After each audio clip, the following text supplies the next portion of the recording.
Hello again, everybody. This is Don Horatio bringing you Game 3 of the PvP series from ASUS ROG between QuanticSaSe and Fnatic Raid Call Night End.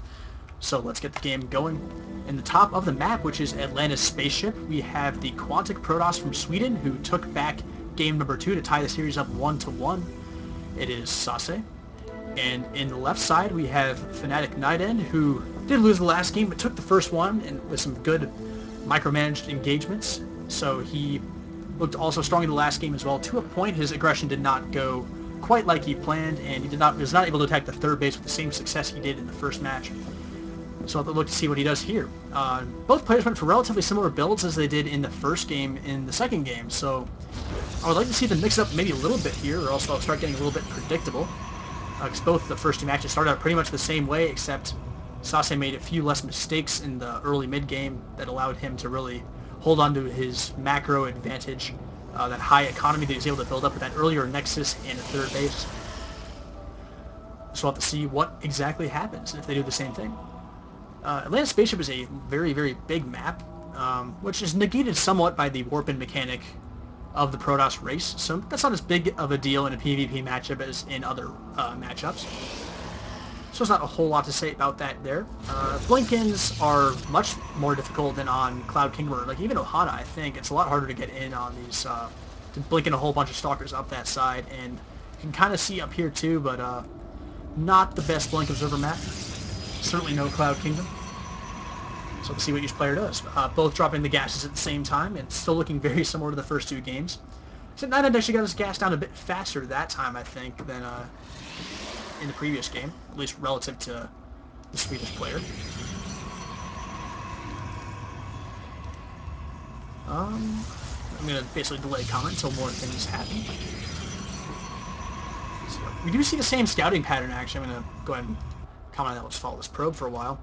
The NightEnD has probe scouted in all of these games, and Sase has not, at least not at this supply level. So NightEnD always knows what's going on, and Sase is kind of playing a bit blind, but thinks his build is pretty much good against anything, and doesn't really need to worry about much else. And it looks like they're both doing the exact same build as NightEnD moves with this probe, and we'll see everything. Sees that second gas going up. And that same second gateway as well for Sase. We'll like to see a second gateway as well from NightEnD if he's going with the same PvP build he has this entire match. We'll see if he does that. That gateway will come down very soon if he is indeed doing that.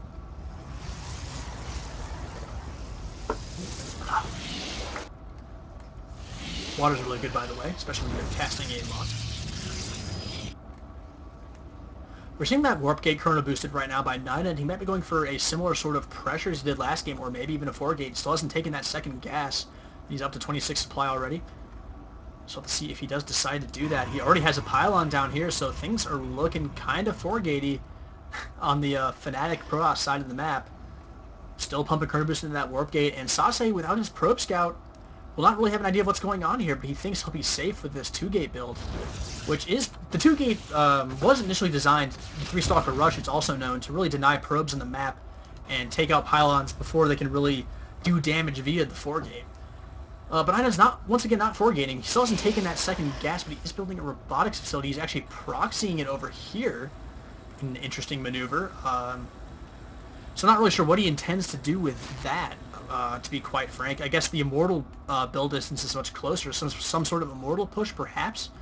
So I don't really know what to expect. Oh, it's going to be a 4-gate blink build. So we do have 4 gateways on the way. So he will 4-gate, or it's 4-gate blink, or maybe, well, he doesn't have blink, so he can't do that. So let's throw that out the window. But 4-gate with Observer or with Immortals, and this would be a very strong build. I'm curious to see how this goes. I've probably seen something like this, but I don't remember specific instances of it. But he will want to get a pylon much closer than this one. That's kind of a long warp-in distance, to be very fair. And it is going to be the Warp Prism. God, I should know that. So it's the Warp Prism 4-gate. So basically it hits a bit later than the 4-gate, a normal one, but you have the ability to warp in wherever, like in the opponent's space, which is why he doesn't need to worry about more proxy pylons. This Warp Prism gonna be a big deal, especially with a bunch of stalkers out on the map for Sase. And has he still? I still don't think he's scouted, so he has no idea this 4-gate's coming. I don't think. And 4-gate's, the Warp Prism's out ready to move into the base. Warp Gate is done. A second Warp Prism even on the way, and right now NightEnd's going to be able to do some big damage here and take out some probes for sure.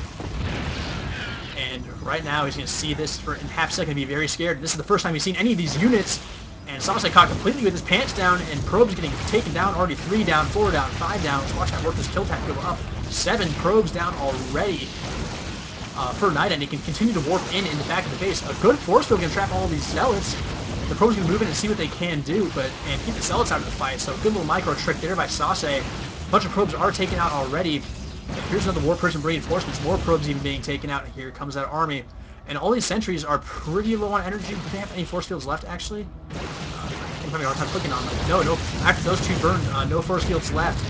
So it's basically, but the Immortal is out now, and that will allow SaSe to hold this fairly confidently, I think.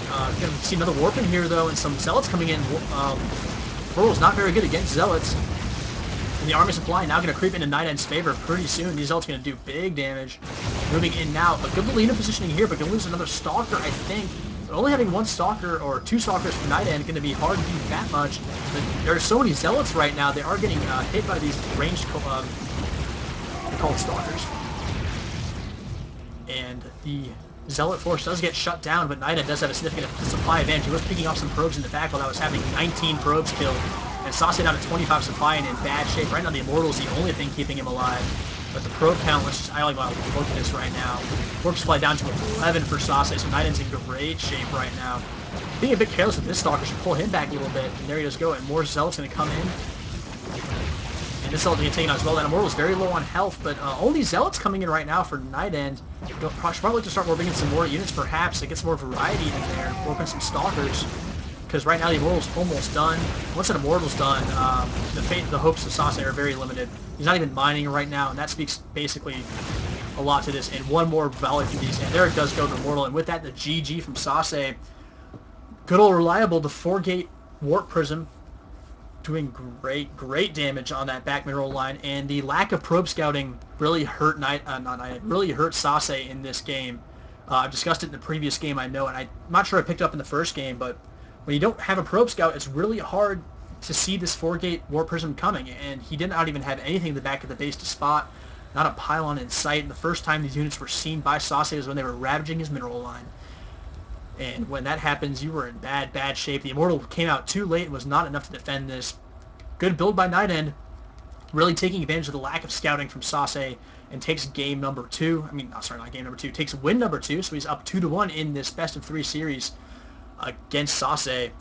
SaSe's expansion play does let him down here against the 4-gate.